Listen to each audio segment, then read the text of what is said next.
I think Kenyans fully understand this constitution, and they love it, and they embrace it, and they defend it because of the long history. Some of us have been in this space for quite a while.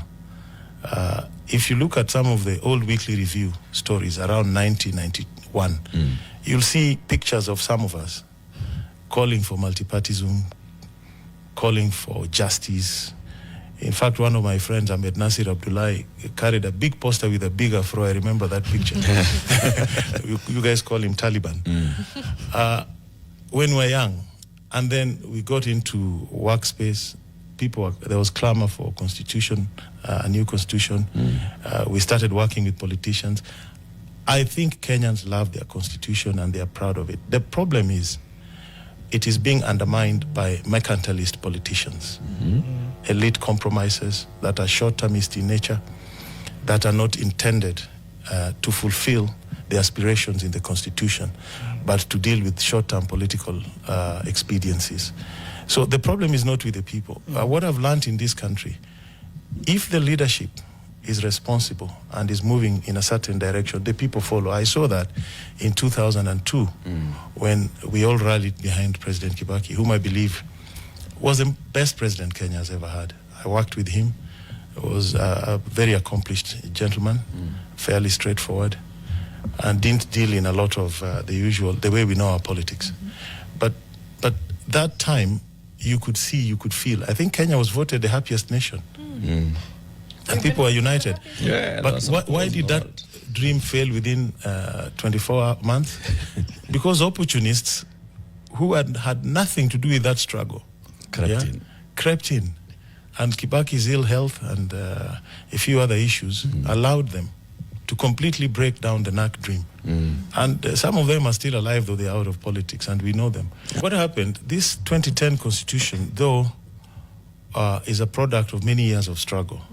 There had been early attempts to have a new constitution. My former boss, Attorney General Emeritus Amos Wako, actually had prepared a new constitution for Kenya when I was working under him in the office of the Attorney General, which was a hybrid constitution.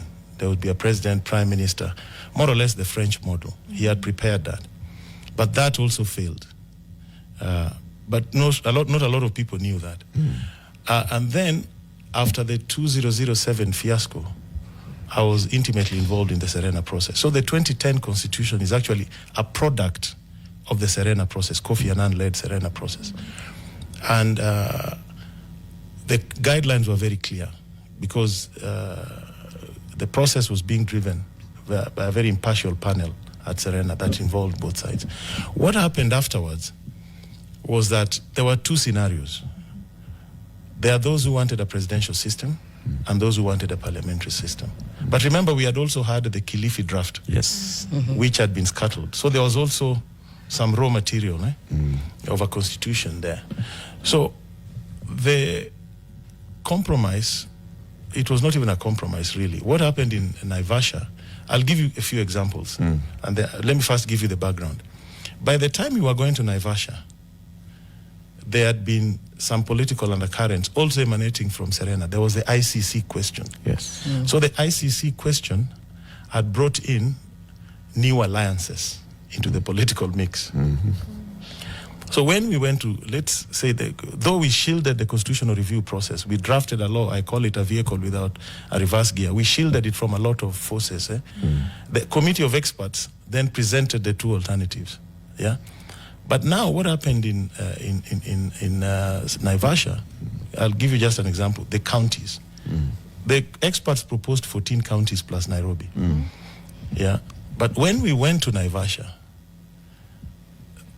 the group that was now coalescing around the ICC issue, and somewhere in ODM, somewhere in TNA, whatever it was at that time, PNU, it was PNU, opted not to go with the 14, but to go with the old districts.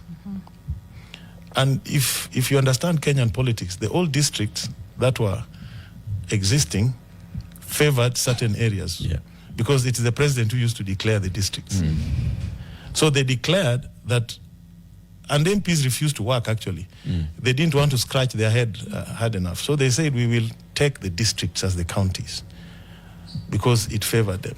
Yet, then we knew very well, like from Raila's side, if we presented pure presidential system as our option, they were going to go. Yes. If we presented parliamentary, they would go for presidential. Yet parliamentary system was the one that was most fair and just for Kenya, even with devolution, because it would equalize opportunities for most people. But there were those compromises. Not a problem. You can have a pure presidential system. There are those who felt, okay, voting will always be by ethnic blocks. If it's a presidential system, we start with an advantage. But what they missed, they had more constituencies. They would still start with an advantage.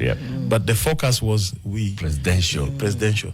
So that is now water under the bridge. We have a presidential system of government. It is working with its limitations. But there have been those compromises,